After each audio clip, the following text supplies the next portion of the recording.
Today I'll be doing things a bit different. I won't be reviewing sausage roll. Only next week I'll review the last 2 or 3.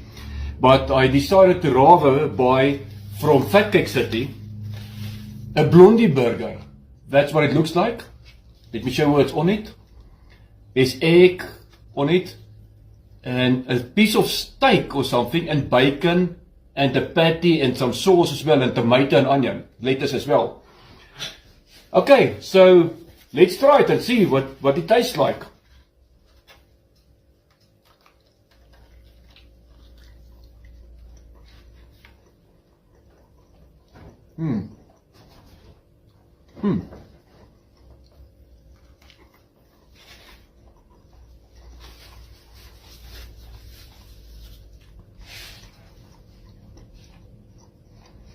Very nice. The steak is a little bit tough though. But it's really nice. I see there's a slab of cheese as well. I rate this burger a 7.7 out of 10. Thank you guys till next time. Love you all.